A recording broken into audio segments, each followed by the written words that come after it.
আর এই সব লোকের শাসন একমাত্র জামাত ইসলামী দিতে পারবে, সেটা গ্যারান্টি দিয়ে বলতে পারলাম।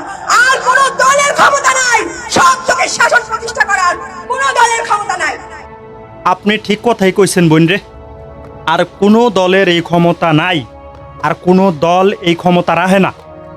সৎ লোকের শাসন বাস্তবায়ন হোক আমাদের বাংলাদেশে, আর কোনো দলের মধ্যে এই ক্ষমতা নাই। একমাত্র বাংলাদেশে জামাত ইসলামের মধ্যে আছে। এই কারণে তো এনসিপি মানে আপনারা জামাতের পকেটের টিস্যু হয়ে গেছেন, কারণ এরা সৎ লোকের শাসন করব, কিন্তু ইসলামী আইন বাস্তবায়ন করতো না। সৎ লোকের শাসন করতে চায়, আর আপনারাও সৎ লোকের শাসন চান। সে কারণে বাংলাদেশে জামাতে ইসলামের পকেটের টিস্যু হয়ে গেছে। কারণ বাংলাদেশে জামাতে ইসলাম যদি ইসলাম প্রতিষ্ঠা করতে চাইতো, শরিয়া আইন প্রতিষ্ঠা করতে চাইতো, তাহলে আপনারা এনসিপি কখনো বাংলাদেশে জামাতে ইসলামের সাথে জোট করতেন না। আপনারা খুব ভালোভাবে জানেন বাংলাদেশ জামাতে ইসলাম একটা রাজনৈতিক সংগঠন।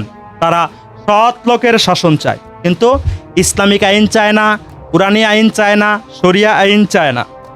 যে কারণে তাদের ইস্তেহারের মধ্যে ইসলামের কথা নাই, শরিয়ার কথা নাই, কুরআন হাদিসের কথা নাই। তারা সৎ লোকের শাসন চায়। আপনারাও সৎ লোকের শাসন চান। সে কারণে আপনারা এবং বাংলাদেশে জামাতে ইসলাম একত্রিত হয়ে গিয়েছেন। বাংলাদেশে জামাতে ইসলামকে দিয়েই সম্ভব বাংলাদেশে সৎ লোকের আইন বাস্তবায়ন করা। কয়দিন পর পর রেসুয়েটের মধ্যে আমরা গাজী নজরুল ইসলাম সাহেবের মতো অসংখ্য অগণিত মানুষকে দেখতে পাবো, যদি আপনারা সৎ আইন বাস্তবায়ন করতে পারেন আমাদের বাংলাদেশে।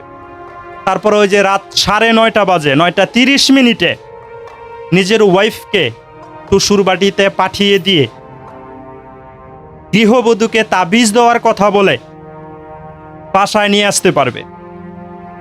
এগুলো কাজ আমরা বাংলাদেশে জামাতে ইসলামের মাধ্যমেই দেখতে পারবো। সৎলোকে, এগুলোই তো সৎলোকের শাসন। আপনারা তো এগুলোর কথাই বলতেছেন না। তারপর ছোট বাচ্চাদেরকে আদর করার নামে ঠোঁটের মধ্যে বারবার কিস করা, এই সমস্ত দৃশ্যগুলো আমরা দেখতে পারবো যদি বাংলাদেশে জামাতে ইসলাম ক্ষমতায় আসে। সৎ লোকের শাসন আমরা দেখতে পাবো। তারপরে বিদেশি মেহমান তাকে হাঁসের মতো করে যে পিছন দিয়ে জড়িয়ে ধরার দৃশ্যগুলো আমরা দেখতে পাবো। এই সমস্ত দৃশ্যগুলো আমরা বাংলাদেশে জামাতে ইসলামের মাধ্যমে দেখতে পাবো। আর এটাই তো হলো বাংলাদেশ জামাতে ইসলামের সৎ লোকের শাসন। সেটা একমাত্র তাদের দ্বারাই করা সম্ভব। তারপরও তারা কোনোভাবেই কোনো প্রকার দোষারোপ হবে না, তারা কখনোই কোনো দোষের ভাগিদার হবে না। এই সমস্ত সৎ লোকের আচরণগুলো আমরা বাংলাদেশে জামাত ইসলাম থেকে দেখতে পারবো। শুধু আমি তো হাতে গোনা কয়েকটার কথা এখানে বললাম, অসংখ্য অগণিত ঘটনা আমি চাইলে আপনাদেরকে খুঁটিয়ে খুঁটিয়ে দেখাতে পারবো। এই সমস্ত সৎ লোকের শাসন বাংলাদেশে জামাত ইসলামের মাধ্যমেই দেখা যাবে, কিন্তু ইসলামিক কোনো শাসন বাংলাদেশে জামাত ইসলামের মাধ্যমে দেখা যাবে না। কোরআনের কোনো শাসন বাংলাদেশ জামাত ইসলামের মাধ্যমে দেখা যাবে না। যেমনটা এনসিপির মাধ্যমে কখনো কুরআনী আইন দেখা যাবে না, শরিয়া আইন দেখা যাবে না, ইসলামিক কোনো আইন দেখা যাবে না, কুরআন হাদিসের কোনো আইন দেখা যাবে না। এমনটাও ঠিক সেম এপিট আর ওপিট।